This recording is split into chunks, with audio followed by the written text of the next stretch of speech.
Bonjour tout le monde. Bienvenue à un autre webinaire public de Canada Life, Canada Vie. Avant de commencer, j'aimerais reconnaître que je suis assis dans notre bureau de Toronto, situé sur le territoire des Mississauga-Crête, Anishinaabe, Haudenosaunee et les Huron-Wendat. Nous reconnaître le convenant d'assiette et d'un stream qui reconnaître la tradition de partage des territoires et ressources et qui connaît toute la région de la baie de Crédit et Toronto.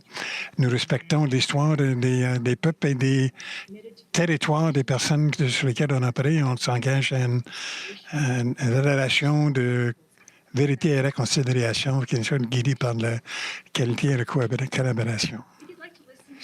Si vous voulez écouter l'audio en français, vous pouvez avoir accès à l'interprétation en français en cliquant sur le lien qui était lié sur qui est inclus dans notre invitation courriel. Mais si vous l'avez pu, vous pouvez aller sur notre site web pour trouver le lien. Le sujet aujourd'hui, c'est le coût social de soins, des stratégies des aides-soignants. On va soigner par Marianne Payton, directrice de coopération et stratégie advocative de vie mutuelle vie, ainsi que les membres de l'équipe à travers le Canada. Et on me joint aujourd'hui Laurel, Michelle, Lana, Carolyn, Michelle et Sama. Vos questions et commentaires dans Slido, slido.com, utilisez le hashtag en bas de l'écran, hashtag caregivers. Si vous avez des idées ou des sujets que nous voulons parler dans les avenirs à l'avenir, partagez ça aussi avec nous. Nous devons avoir du temps à la fin de la session d'aujourd'hui pour répondre à vos questions et commentaires. Nous allons mentionner différentes ressources qui vous sont disponibles pour les sessions d'aujourd'hui. On a compilé ces ressources-là en anglais et en français et on va les mettre sur la page de chat dans la session d'aujourd'hui. Laurel et Marianne, je pense à vous pour commencer le premier sujet, les ressources pour les aides-soignants. Merci Laurel. On va vous donner une citation de Rosalind Carter, l'ancien pouvoir de Windsor. Elle a bien dit qu'il y a 4 genres de sortes de personnes dans le monde. Ceux qui ont été des aidants naturels, ceux qui sont présentement des ceux qui vont être devenir des aidants naturels et ceux qui en ont besoin. L'aidant naturel, c'est naturel. Ça veut dire quelqu'un qui soigne pour son partenaire de vie, un enfant, un parent, un enfant indépendant avec des besoins spéciaux. Ça peut être pour une membre de famille ou pour un ami ou un voisin. Ça peut être aussi d'aider quelqu'un de traiter avec la vie quotidienne, peut-être à des rendez-vous médicaux, faire des rendez-vous ou aller chercher les amener à des rendez-vous. Après, ça peut des aidants avec les systèmes de santé. Ça peut être une récompense, une bonne récompense pour offrir de soins pour un aidant, une personne bien aimée, mais ça peut être exigeant, surtout que travailler à temps plein. Les aidants naturels se sentent souvent que ce soit toujours obligé de s'occuper d'autres personnes.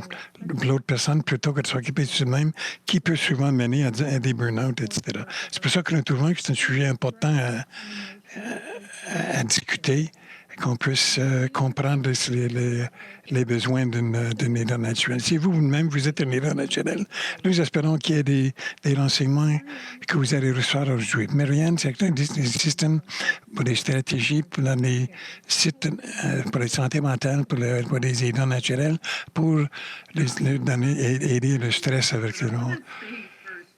Oui, ça m'arrête premièrement, il y a beaucoup, mais je veux que vous dites que les aidants naturels ne s'occupent pas d'eux-mêmes d'abord.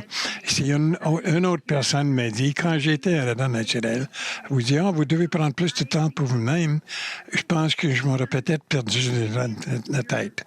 Parce que dans le fond, vous essayez de faire votre travail, vous essayez d'être bon à être un aidant naturel et vous êtes exténué. Et l'idée que vous allez voir un sport pour une journée, c'est tellement loin de votre réalité que ce genre de commentaires bien intentionnés, on a l'impression que quelqu'un dit, ben, si on voulait peinturer green, ce bonhomme-là, vert, ce bonhomme-là.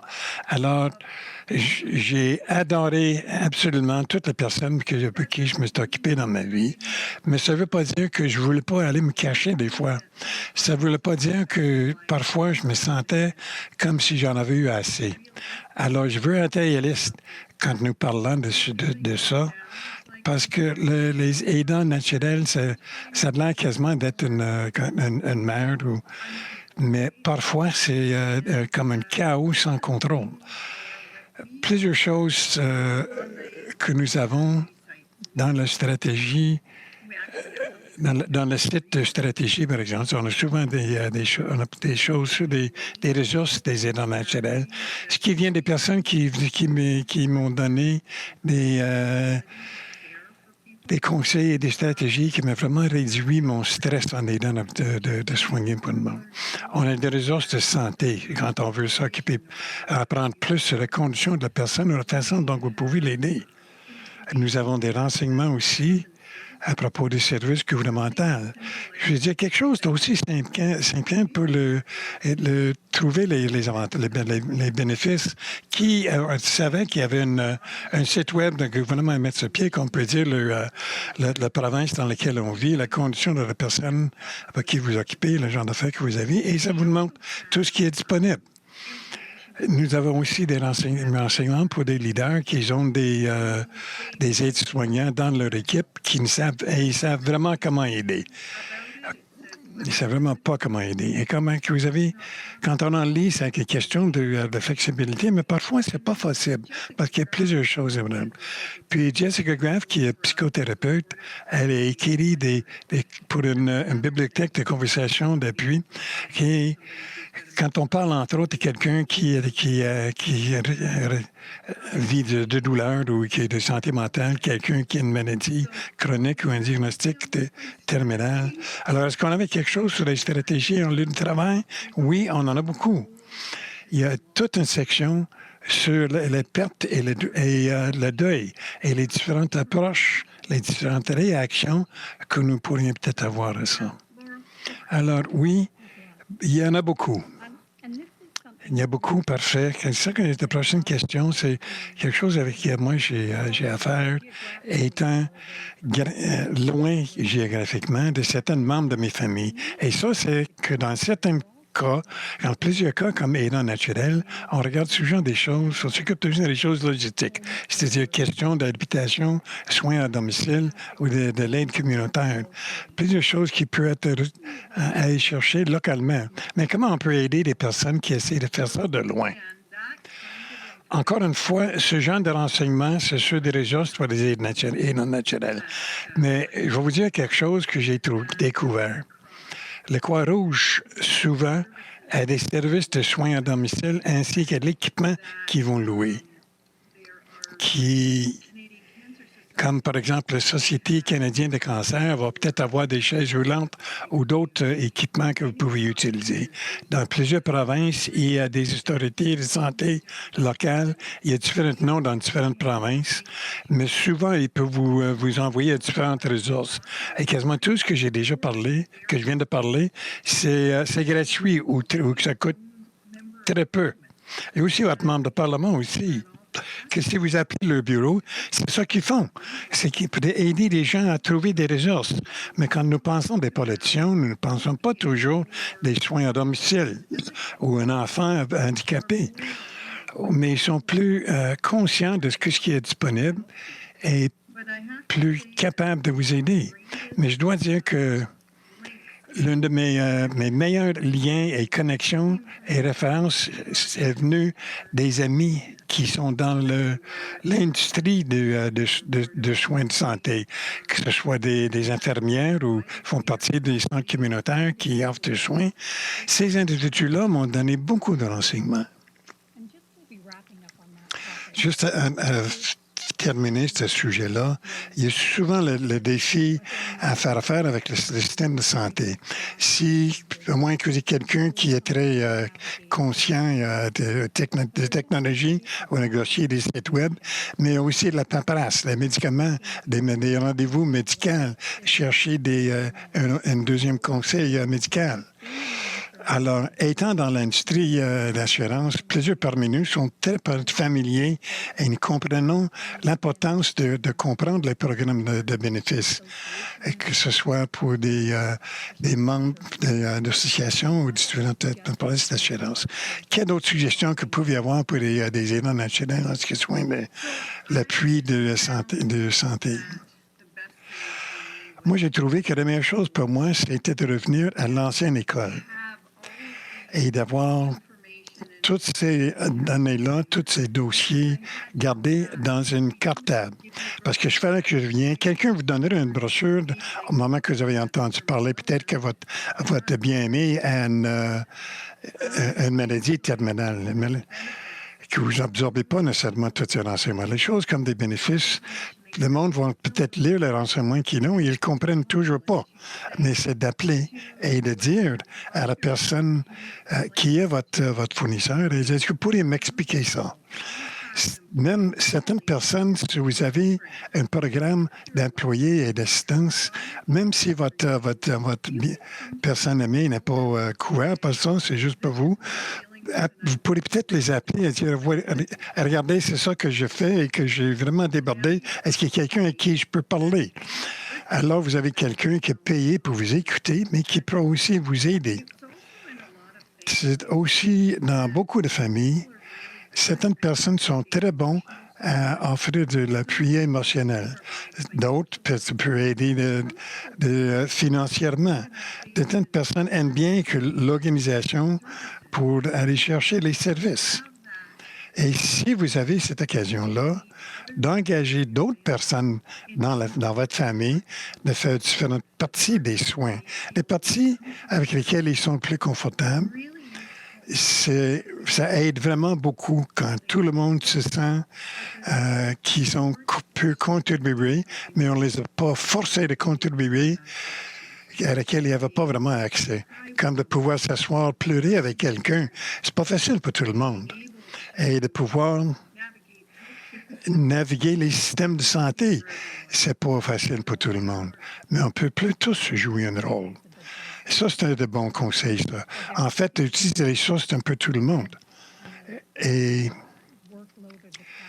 partager les tâches si vous êtes capable de le faire. Alors là, je vais le passer à Michel, qui a certaines questions pour vous. Laura, je voulais juste rajouter quelque chose à laquelle je viens de passer.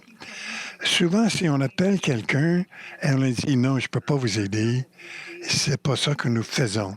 Si vous lui demandez « Est-ce que vous savez où je peux aller? Est-ce que vous savez à qui je peux m'adresser? » Ils vont peut-être savoir. Et ça aussi, ça serait une source de renseignement à laquelle vous n'avez pas pensé. Vous pensez que vous avez le mauvais numéro, peut-être il faudrait essayer encore. Parce qu'ils sont peut-être dans le domaine, ils ont peut-être des bons conseils. Bonjour Michel. Bonjour Marianne. Alors, la nutrition, c'est un domaine qui peut être difficile. C'est assez difficile de manger santé, nous autres mêmes, mais surtout quand on parle des besoins nutritionnels d'autrui.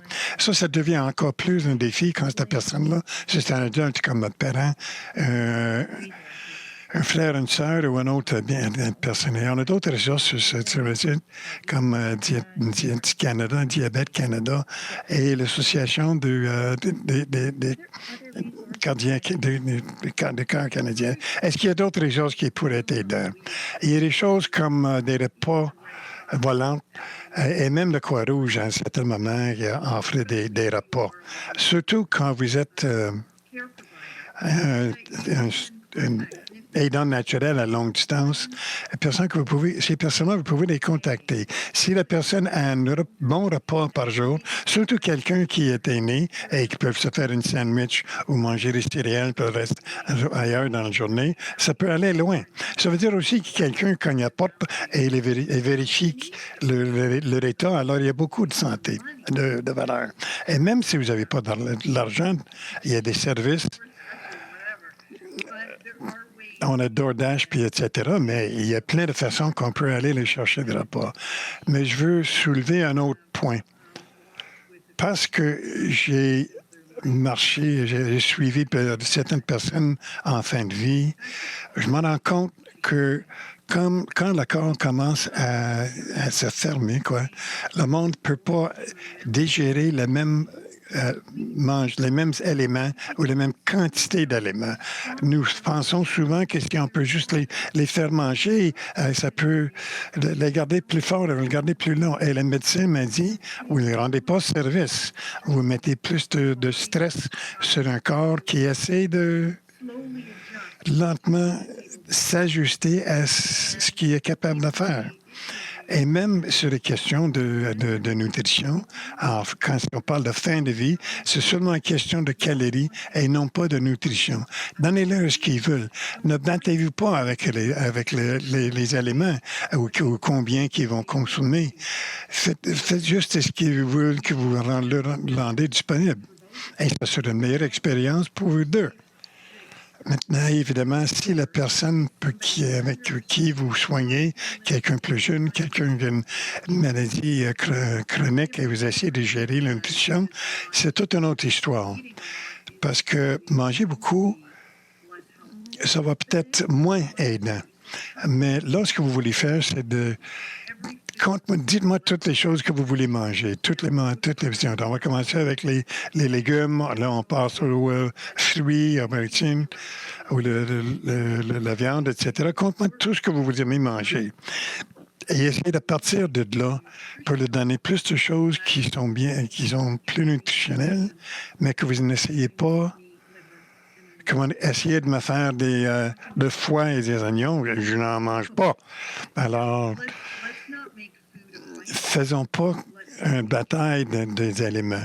Faisons plutôt des choix et offrons les meilleurs choix qu'ils puissent accepter. Des bons points de vue, merci. L'appui financier, ça peut être un grand défi. C'est un sujet complexe dans le meilleur des temps. On a fait beaucoup de travail à se rechercher des ressources qui peuvent être utilisées parce que c'est une grande responsabilité. Parfois, de discuter les défenses, ça peut se sentir personnel et intrusif. Qu'est-ce que sont les stratégies pour gérer ce sujet difficile? Je me suis déjà arrêté et j'ai pensé qu'est-ce que je ressentais, les petits jeunes à qui j'ai donné naissance. Bon, OK, 6 pieds 2 peut-être, là, mais quand même.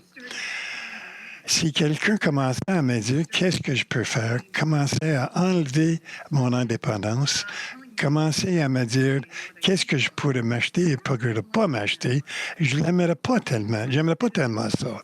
Alors, le premier conseil, en fait, c'est d'être respectueux. Si quelqu'un a de l'argent qu'on implique dans la discussion, dites qu'est-ce que vous aimeriez faire, comment je peux vous aider, quel appui que vous aimeriez avoir. Et ils ont leur propre conseiller financier, aussi ils ont leur propre conseiller, etc. Est-ce que vous aimeriez que j'aille voir avec vous avec votre rendez-vous pour comprendre qu'est-ce qui dit et vous aider à faire, qu'est-ce que vous décidez à faire. Mais plus encore, il y a toute l'idée de quand est-ce qu'il veut vous donner le pouvoir d'achat. Certains ne veulent pas vous donner la capacité de prendre des décisions financièrement. Ma mère était vraiment en contrôle de ses facultés. Elle a dit, j'ai jamais aimé ça, m'occuper de l'argent et des finances de toute façon. Voulez-vous le faire tout de suite? Et elle aurait pu sûrement le faire elle-même pendant des années après qu'elle m'a donné le pouvoir de le faire. Mais c'était intéressant. On a été à l'avocat pour faire ça et elle m'a dit à ma frère et sœur qui étaient toutes là, restez ici vos toits, je vais aller lui parler en privé, parce qu'il voulait s'assurer qu'on n'essayait pas de lui sortir, de lui enlever son argent. Alors, tout ça on s'en est occupé d'avance, mais il y a tellement d'autres choses que je n'étais pas conscient. On avait un compte de chèque conjoint. Les raisons pour lesquelles, c'est qu'elle disait que s'il y a quelque chose qui m'arrive, il dit, vous pouvez payer les factures ou peu importe. Bien, si le testament n'est pas seulement à la personne au compte conjoint, ça peut être encore congelé, alors gelé, c'est-à-dire. Alors, on ne pourra toujours pas en avoir accès. Alors, quand on voit des renseignements un peu de source des aidants naturels, vous pouvez en apprendre davantage. Mais allez chercher un conseiller. Allez-y avec votre personne bien aimée et vérifiez ça. L'autre chose que laquelle j'ai jamais parlé, parce que ma mère n'était pas couverte des avantages, de nos avantages, parce qu'elle n'était pas indépendante. Alors, j'ai pensé, bon, il va falloir payer tout ce qu'elle ne peut pas payer de son argent. Et là, j'ai commencé à réaliser que elle était éligible pour beaucoup de différents appuis. Et j'en étais pas conscient. Alors, d'un aspect financier, aller chercher des conseils, aller chercher dans les communautés, dans vos provinces, voir ce qui est disponible pour un supplément pour aider. Merci, Marianne. Alors, je vais vous le passer un peu, introduire le prochain sujet. Merci, Michel. Et oui, notre prochain sujet, c'est de mettre l'importance sur la voiture et de focus sur l'Invent. On a certaines statistiques avec la population canadienne pour partager aujourd'hui. Pour vraiment mettre la table, c'est une question très importante dans le lieu de travail et que les leaders considèrent. Le premier, c'est la Commission de santé fondamentale du Canada. La commission est formée avec une personne dans les personnes dans le pays qui ont beaucoup de stress. Au Canada, aujourd'hui, on a une population vieillissante, ce qui veut dire qu'on a aussi, on va avoir beaucoup plus de monde avec le démenti, le problème mental, qui ont besoin de soins mentaux. Alors, ça veut dire logiquement qu'on va avoir une augmentation dans le nombre d'aidants naturels familiaux et on va probablement avoir une augmentation dans le nombre de Canadiens qui ont besoin d'aide. La plupart de ces Canadiens, c'est des Canadiens qui travaillent. La Commission des droits de la personne, ils ont été discutés cette question. La Commission a dit qu'une sur 4 Canadiens offrent des soins à des membres de famille, des amis proches, et plusieurs parmi eux qui sont aujourd'hui ou qui ont déjà été des aidants naturels, essaient de misère à travailler jongler les soins qu'on donne avec le travail. Et on a ouvert des questions sur l'absentéisme augmenté. L'absentéisme augmenté, le stress, etc. Il passe parfois des comportements imprévisibles au lieu de travail. Alors, j'aimerais avoir votre façon de penser. Qu'est-ce que vous voyez dans les lieux de travail et que les leaders d'appui peuvent faire pour aider les personnes comme ça? Vous savez, Elena, c'est quelque chose qu'on a parlé depuis bien longtemps. C'est-à-dire que la santé mentale, c'est sur un continuum. À partir d'être à votre meilleur, de vraiment en bonne condition, jusqu'à un point d'avoir une maladie mentale diagnostiquée ou quand vous fonctionnez même pas. Le stress de la vie à être dans un rôle d'aidant naturel, ça va aussi être sur un continuum. Alors, pour certaines personnes, ils vont pouvoir l'accepter et vivre avec. Pour d'autres personnes, ça va être plus difficile. Mais de perspective de lieu de travail, c'est pas tellement difficile, tellement différent plutôt de ce que nous disons, question d'appuyer les employés qui ont des problèmes de santé mentale. Et ça, c'est plutôt de pouvoir faire que le travail soit sécure psychologiquement pendant que vous êtes là. Ça veut dire quoi pour les aidants naturels? Ça veut dire que oui, il faut comprendre que quelque chose pourrait mal aller à n'importe quand. Et je me souviens très bien qu'étant dans une rencontre très importante autour de la norme nationale sur la sécurité et biologique dans le lieu de travail, de recevoir un appel que ma mère, qui était dans un hospice à ce moment-là, a tombé puis s'est cassé la hanche et qui était en train de transporter à l'hôpital. Il fallait que je quitte la rencontre. Il n'y avait pas question que je vais rester en meeting. Mais ça laissé tout dans les airs. Heureusement, le monde, ils ont compris mon rôle d'aide-soignant et ils ont ils ont pris le contrôle, ils ont pris leur place. Et c'est ça qu'il faut vraiment comprendre. Il faut, en lieu de travail, c'est qu'il faut comprendre que la vie arrive un peu à tout le monde et qu'on soit aussi flexible que possible. En voulant dire que si vous êtes dans un lieu de travail où il n'y a absolument personne pour vous couvrir ou quelqu'un pour prendre votre place, alors comme groupe, il faut penser qu'est-ce qu'on va faire quand et si ça arrive, parce qu'il faut y penser.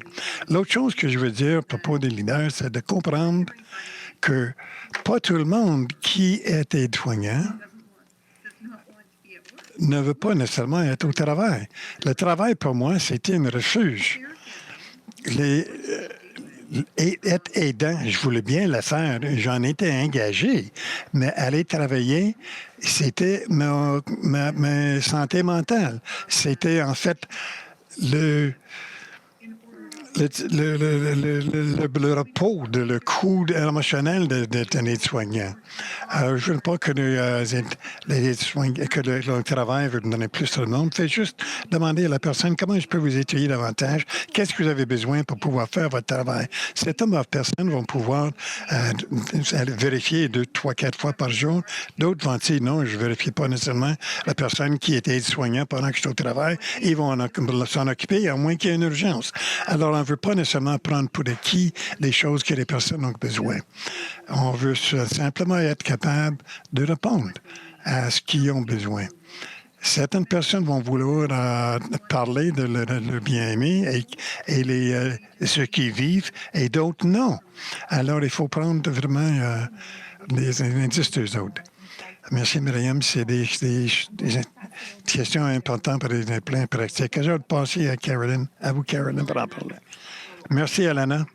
Troisième sujet, en fait, ça met de l'importance sur le coût émotionnel d'un aide-soignant, des individuels, de perte, etc. Je veux juste commencer par définir les trois. La plupart du temps, que réponse naturelle à perdre quelqu'un, c'est important pour nous. Eh bien, la plupart du monde va le vivre, le deuil à un certain moment. Quand on sait que c'est pas juste pour une perte.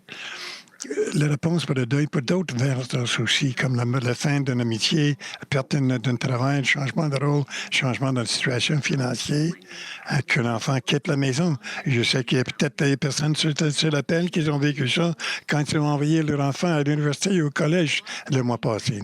Alors, perte de nos rêves et de nos buts et changement de routine ou de responsabilité. Ça peut être le début ou la fin d'un rôle d'aide-soignant. On peut aussi vivre le deuil anticipatoire, c'est-à-dire qu'on peut anticiper un deuil. Alors, le deuil va peut-être commencer pour avant la perte elle-même. Alors, ça veut dire que la personne elle-même, il sait qu'il soigne quelqu'un à long terme ou est sérieux ou tenant.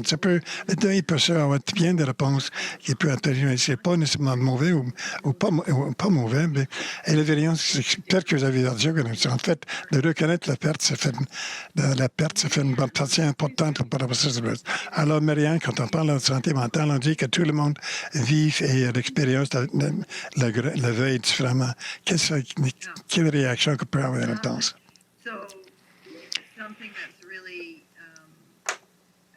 Alors, quelque chose qui est intéressant pour moi, c'est ma mère, à qui j'ai été une aide-soignant pendant 5 ans quand elle est morte. Quand elle est morte, j'ai pas pleuré. Quand j'ai dit à quelqu'un, je comprends pas pourquoi parce que vous avez déjà passé, vous avez votre maman derrière, des moments avant. Mais c'était des mois avant quand je ne pouvais plus s'occuper d'elle. J'ai carrément tombé en morceaux. J'ai été la pire fille au monde. J'aurais dû la garder jusqu'à temps qu'elle meure. En respect, c'est en fait la meilleure chose qui pouvait arriver. Que maintenant, mon frère et ma sœur avaient eu plus d'occasions d'agir avec toi. Moi, qui savait à ce moment-là? Alors, quand ils m'ont dit, ça, c'était mon moment le plus aigu de dire, parce que je l'ai perdu dans ma maison. Et non pas quand elle est morte, qui était inévitable de toute façon. Mais je veux dire aussi que Le deuil anticipé peut souvent rendre les gens un peu partout à la fois et essaye de trouver une cure, une façon de préserver cette vie-là. Disant, je n'abandonne pas, on va se battre, on va le faire ensemble, mais parfois ça fonctionne. Vous réussissez à trouver une façon. Dans le cas de ma mère, il n'y avait pas de cure, c'était inévitable. On ne savait pas quand, mais c'était inévitable. Et après que j'ai arrêté d'essayer de penser: «Oh, ils ont bien quoi quelque chose» et d'être un peu partout à la fois et d'être frénétique, il y a eu un changement qui s'est opéré. Au lieu de me préoccuper sur comment l'empêcher de mourir, je me suis concentrée sur comment célébrer sa vie alors qu'elle était toujours avec nous. Et ça a complètement tout changé pour moi. J'ai commencé à penser à tout moment, quel genre de souvenir peut-on créer? Est-ce qu'on peut rire plusieurs fois aujourd'hui? Est-ce qu'on peut parler du passé, de l'ancien temps, des éléments qu'elle trouverait amusants? Et c'est seulement parce que j'ai tellement appris sur la perte ainsi que le chagrin que j'ai réalisé que créer ces beaux souvenirs, ça, ça ne ferait pas en sorte que elle ne me manque pas, mais lorsque j'y repense, il y aurait beaucoup d'éléments à penser. Donc, je sais que je l'ai amené envers la vie en général. Et donc, je sais que c'est un engagement limité. Est-ce qu'on peut le faire à tous les jours? Quelque chose qui est un beau souvenir. Est-ce qu'on peut objectivement le faire, créer des moments délibérément? Euh, et nous vivrons des moments amusants là-dedans.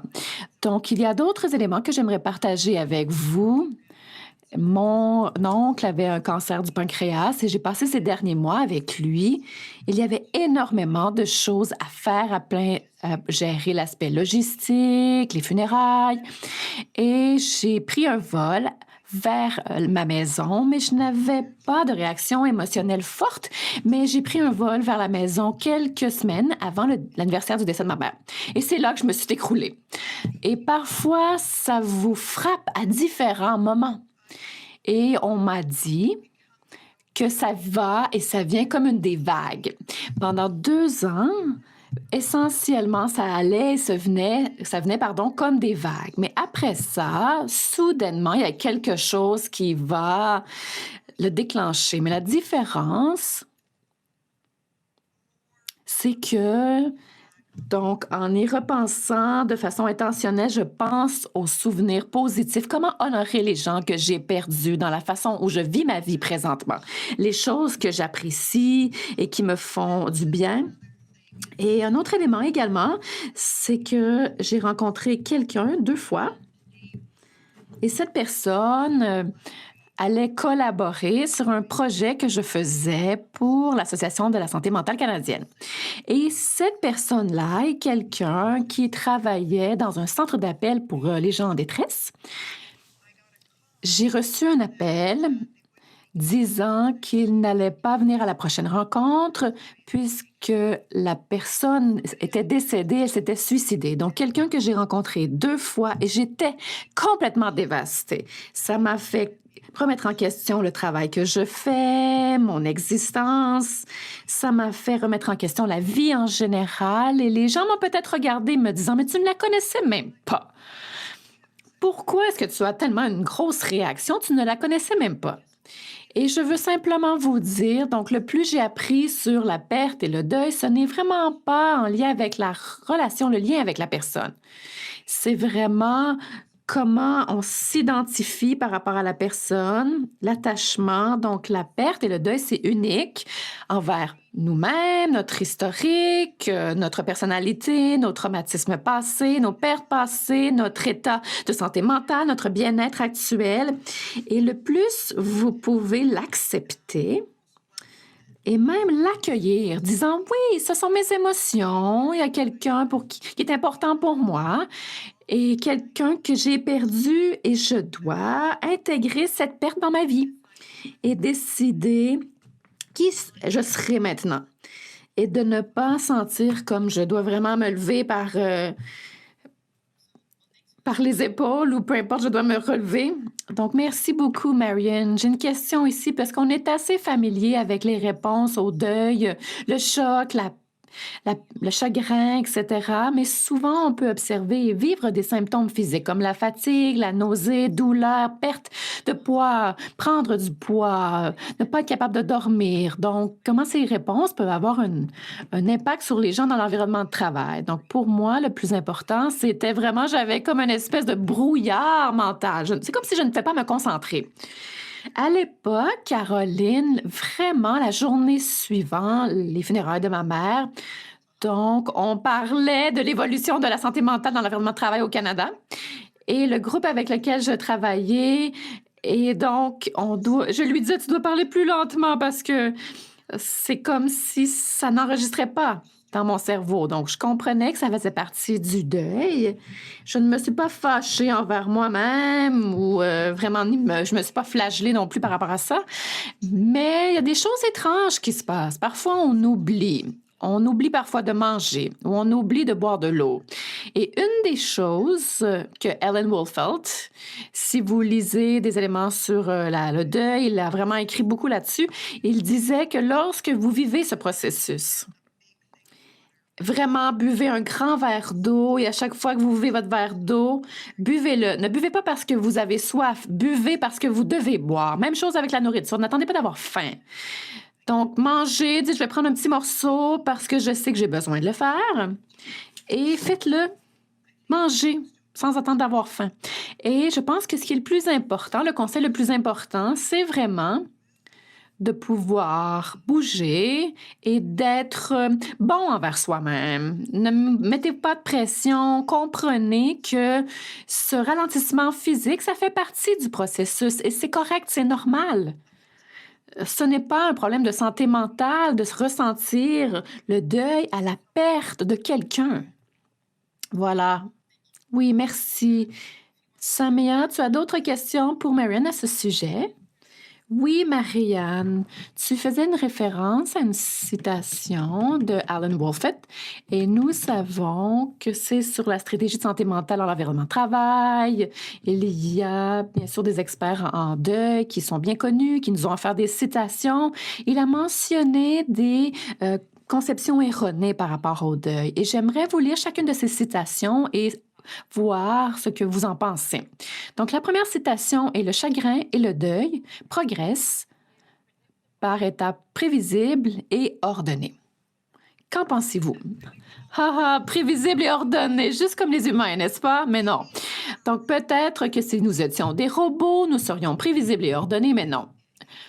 Le deuil, ça nous affecte de façon différente et dans la thérapie de couple, ils nous disent une des choses les plus difficiles après une perte, surtout la perte d'un enfant, c'est de sentir que l'autre personne ne fait pas son deuil de la façon appropriée, par exemple. Mais la réalité étant qu'il n'y a pas de façon appropriée. Vous devez passer au travers avec votre propre rythme, de votre propre façon et de ne pas se sentir jugé parce qu'on ne le fait pas de la bonne façon. Merci. La prochaine citation est après le décès d'une personne que vous aimez. L'objectif devrait être de surmonter votre chagrin le plus tôt possible. Non. Non, c'est comme toutes les autres émotions. L'objectif est vraiment de penser à la sagesse qui vient avec chaque émotion. Et le chagrin, c'est pas différent. Si on ressent du chagrin, le deuil, on a perdu quelque chose. Qu'est-ce qu'on a perdu? Et en apprenant exactement ce que c'est que nous avons perdu, est-ce que c'est un câlin? Est-ce cette personne vers qui se tourner si on a besoin de conseils? Est-ce que c'est le soutien que vous aviez? Est-ce que c'est l'aspect d'accompagnement? Donc, de vraiment penser à qu'est-ce que j'ai perdu. Ainsi, vous aurez l'habilité de pouvoir commencer à réfléchir. Qu'est-ce que j'ai de besoin maintenant? Comment est-ce que je peux avancer? Comment est-ce que je peux intégrer le tout dans ma vie? Et de reconnaître que ce que j'ai perdu, je l'avais par le passé et je suis chanceux et chanceuse de même l'avoir eu dans ma vie. Mais de dire que vous allez passer à autre chose, c'est pas vrai. Vous ne passez jamais vraiment à autre chose. La perte est toujours là. Ce qui est différent, c'est la façon dont vous allez éventuellement voir cette perte. Comment vous allez donc vous dire que probablement c'est probablement quelque chose d'épouvantable que vous êtes arrivé, mais d'être reconnaissant, de comprendre qu'il n'y a rien qui est permanent. Mais on s'en vient dans la philosophie bouddhiste, là. Voilà. Et la prochaine citation est « Personne ne peut vous aider avec votre chagrin ». Oh my! Oui, bon, comprendre, n'est-ce pas? Donc, c'est pas tout le monde qui a besoin d'aide, pour ainsi dire. Mais parfois, nous avons d'autres personnes qui ont aimé la personne qu'on a perdue. Ils peuvent être un excellent soutien, des gens à qui parler. Parfois, dans le deuil, on a simplement besoin de quelqu'un qui va nous laisser pleurer et nous permettre de le faire, d'être seulement présent alors que nous le faisons. Parfois, on a besoin de gens qui peuvent être une distraction pour nous, qui vont nous faire sortir de cet état, disant « Ah, viens, on va aller faire quelque chose ». Mais parfois, les gens autour de nous, famille, amis, ne sont pas les bonnes personnes qui peuvent nous appuyer. Et dans ces cas-là, il y a des groupes de soutien où les gens qui vivent quelque chose ou qui ont vécu ce que vous vivez peuvent être là pour vous soutenir. Ma belle-sœur est une conseillère en matière de deuil. Il y a des gens qui m'ont arrêtée sur la rue me disant « Elle a sauvé ma vie ». Je ne pouvais pas passer par-dessus ce deuil, cette perte. Elle m'a aidé à intégrer le deuil, à vraiment mettre les choses en perspective. Ainsi, je peux continuer à vivre. Je peux faire une contribution. Je peux être là pour d'autres personnes. Et donc, absolument, nous pouvons bénéficier du soutien de d'autres personnes et de leur aide également. Merci. Il y a beaucoup plus d'informations sur la stratégie pour la santé mentale dans l'espace de travail sur le deuil, mais concentrons-nous maintenant sur le deuil qui a un impact sur le fonctionnement quotidien, même si vous avez dépassé le stade aigu initial du deuil. Marianne, à quoi est-ce que ça pourrait-il ressembler? Ah, ça pourrait avoir l'air de n'importe quoi, dépendamment de la personne. Et donc, il y a des gens qui deviennent émotionnellement paralysés. Donc, ils ne peuvent pas prendre de décision, ils ne peuvent pas changer quoi que ce soit. Tout doit rester exactement comme c'était avant. Ça peut avoir l'air, par exemple, vous ne pouvez pas quitter la maison puisque vous avez peur, qu'il y a des mauvaises choses qui vous arrivent. Ça pourrait même avoir l'air de, par exemple, ne pas avoir confiance en le monde ou d'être fâché envers l'univers pour ce qui vous est arrivé. Et donc, toutes ces réactions-là peuvent être normales pour une certaine période de temps. Mais si vous voyez que vous n'êtes pas capable de vous adapter, de pouvoir revenir à la vie plus normale, la vie comme vous la connaissiez avant. Donc, c'est le moment de penser à demander de l'aide. Même si le deuil, c'est normal, mais d'être incapable de vivre la vie après une perte, de pouvoir avoir les hauts et les bas de la vie, de pouvoir faire ce que vous voulez faire, ça, c'est pas normal. Et donc, si vous trouvez que vous ne fonctionnez pas, alors demandez de l'aide. Vous pouvez demander de l'aide à votre famille, vos amis en premier. Ça peut peut-être vous aider. Vous pouvez aller chercher des ressources en ligne si vous ne voulez pas quitter la maison afin de voir quelqu'un.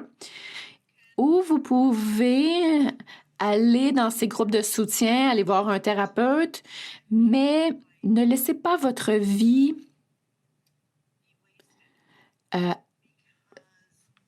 être du gaspillage parce que vous n'êtes pas certain comment aller de l'avant.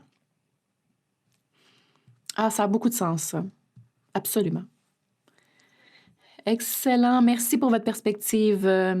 Ilana, est-ce que vous avez des questions finales sur ce sujet avant qu'on passe à la session de questions-réponses? Oui, j'en ai. Merci, Samia. Nous avons parlé de l'espace de travail dans une perspective de prestation de soins et vous avez dit, Marianne, que votre travail, c'est un refuge. Lorsqu'on parle du deuil, il y a des gens qui vont continuer à bien travailler alors qu'ils doivent faire face à la situation. Donc, on vit une grande gamme d'émotions, on a de la misère à prendre soin de nous, mais on reste quand même productif au travail. Donc, la question, vous avez répondu aux questions de Samy, mais je veux aller encore plus large. Quelles sont les manières où nous pouvons aider au travail tout en continuant à lutter contre le deuil? Encore une fois, Elana, c'est unique comme l'individu. Pour certaines personnes, ce qu'ils veulent faire, c'est de travailler avec presque aucune interruption ni interaction. Si le travail le permet, bien sûr.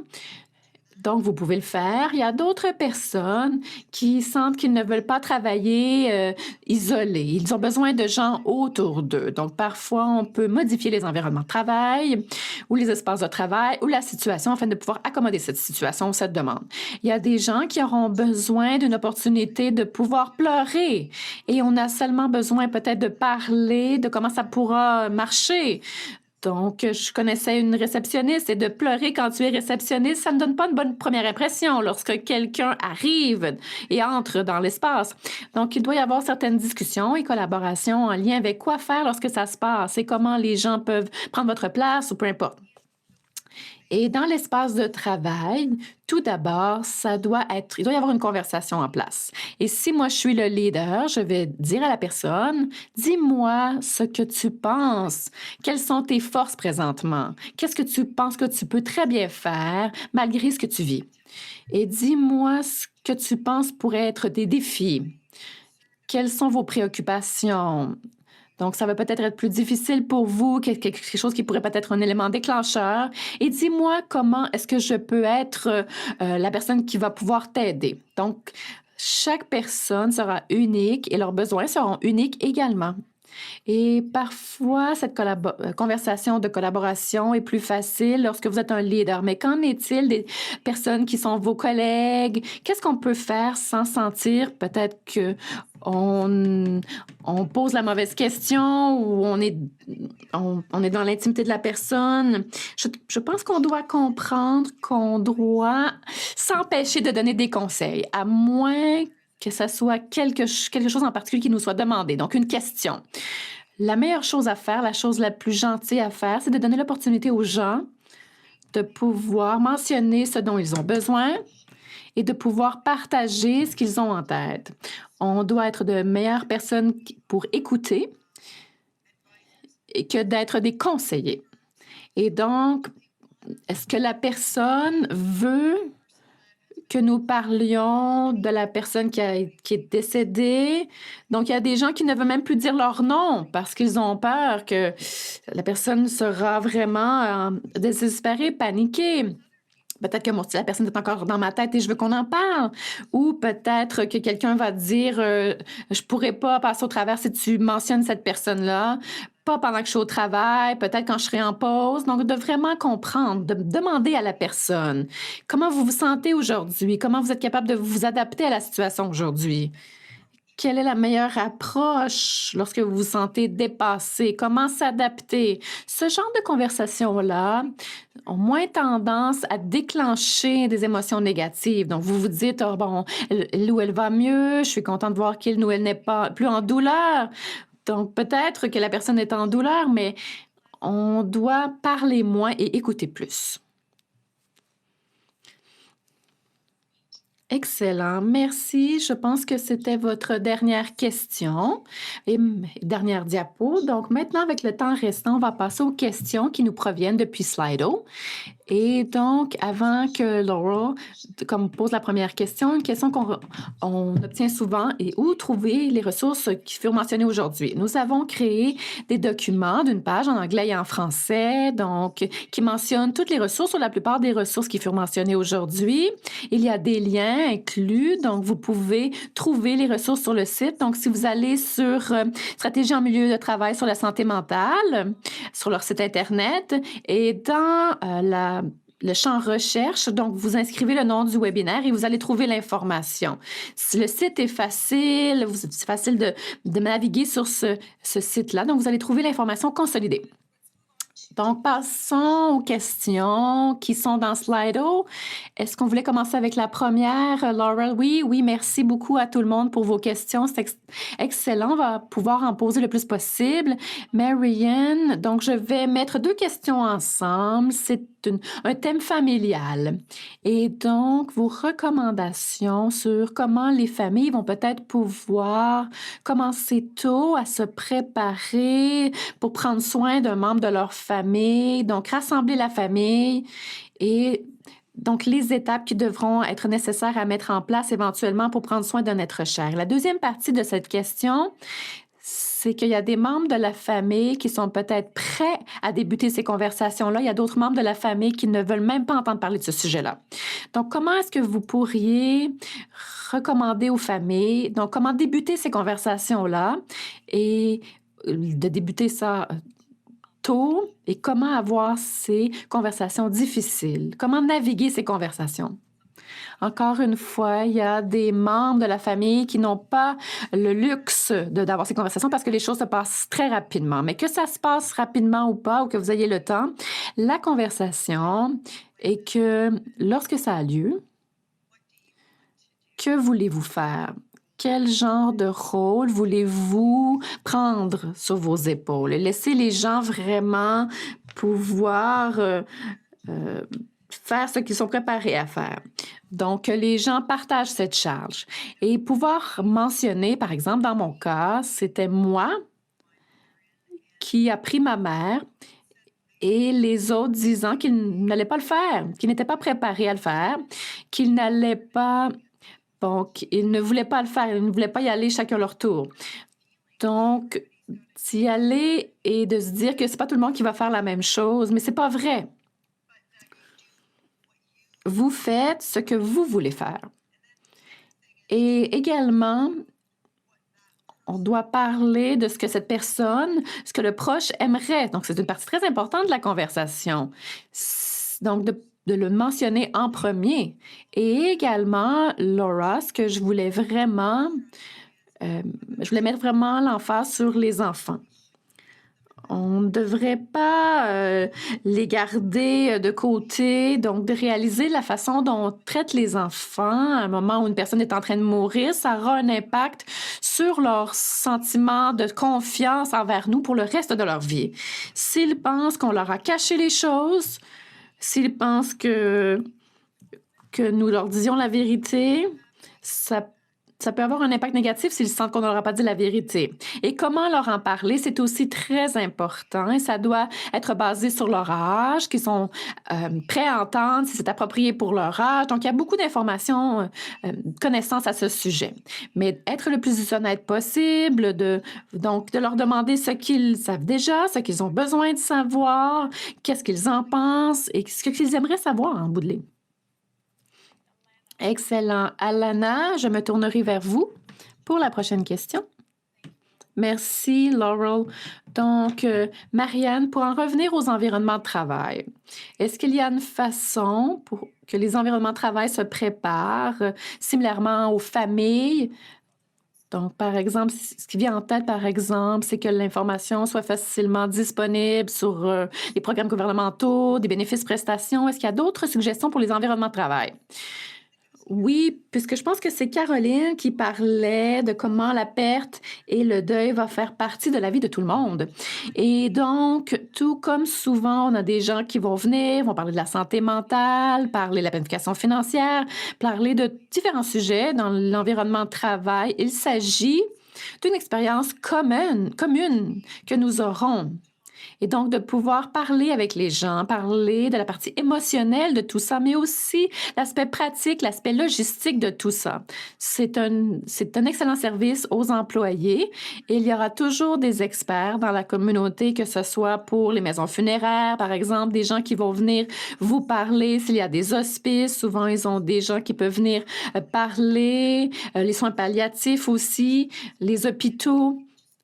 Et donc, d'aider tout le monde à normaliser une expérience qu'ils auront de façon presque inévitable.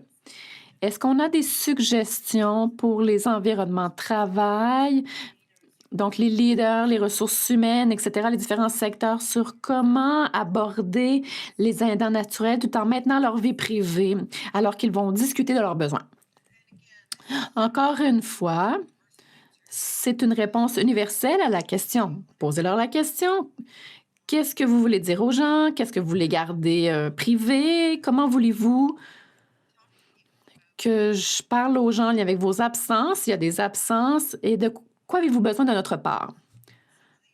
il y a certaines de ces choses-là qui sont tellement de base pour le leadership qui va amener une sécurité mentale. Donc, c'est quelque chose d'assez universel. J'ai une autre question en lien avec la famille de Slido.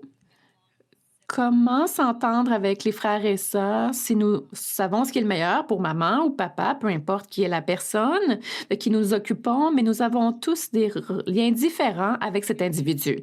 Donc, Marianne, je pense que vous en avez parlé un petit peu en lien avec votre propre expérience pour votre mère et je me demandais si vous pourriez aider à aborder la question de cet individu ou y répondre.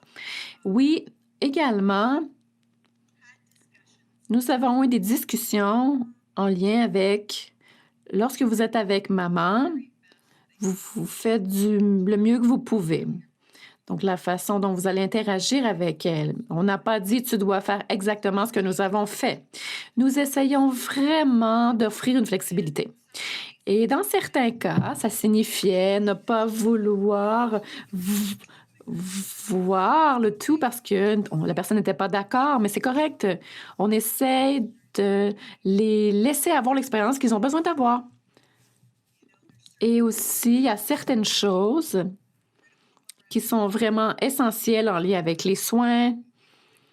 Et vous pouvez probablement être d'accord d'aller voir un fournisseur de soins de santé ou un prestataire de soins pour prendre cette décision, au lieu que ce soit un frère ou une sœur qui prenne cette décision. Donc, vous pouvez vous mettre d'accord que ce fournisseur spécifique va leur donner leur point de vue et les aider à décider. Donc, ça peut être difficile, mais souvenez-vous que tout le monde vit une perte et qu'il n'y a pas de compétition qui les aimait plus ou l'aimait plus. On va tous vivre des pertes et la personne qui avait le lien le plus difficile, c'est probablement la personne qui vivra l'expérience de deuil la plus difficile. Donc, soyez gentils. Excellent. Et peut-être, je vais vous demander de conclure notre session. Il est bientôt 14 heures. Donc, il y a eu beaucoup de questions sur les ressources que vous avez mentionnées, surtout celles sur les stratégies pour la santé mentale en milieu de travail, sur leur site Internet. Lorsque quelqu'un est sur le site, est-ce qu'il y a des conseils, des trucs que vous pourriez nous suggérer afin de pouvoir naviguer les ressources qui furent mentionnées? Il y avait une question spécifiquement sur l'outil pour trouver la liste de bénéfices ou de prestations. Oui, c'est dans les ressources pour les aidants naturels, mais de tous les éléments qui furent mentionnés, si vous inscrivez aidants naturels dans le moteur de recherche, vous allez tout trouver. Mais si vous inscrivez Benefit Finder, donc trouver les bénéfices, vous allez vous rendre à cet outil. Et c'est une page qui est disponible sur Internet, mais peut-être aussi aller trouver l'outil de bénéfices pour le gouvernement canadien. Vous pouvez l'inscrire dans votre moteur de recherche préféré. Donc, nous sommes à la fin de notre session. C'est tout le temps que nous avions aujourd'hui. Nous voulons vous remercier tous et toutes d'avoir pris le temps de nous écouter, de contribuer avec vos questions. En tant que rappel, si vous avez des rétroactions sur la session d'aujourd'hui, des idées pour des sujets que vous aimeriez que nous puissions présenter dans des webinaires futurs, partagez-les sur Slido et souvenez-vous de pouvoir chercher l'enregistrement de cette session en français et en anglais sur la chaîne YouTube Stratégie en milieu de travail sur la santé mentale dans un instant. Donc, merci beaucoup. Passez une très belle journée.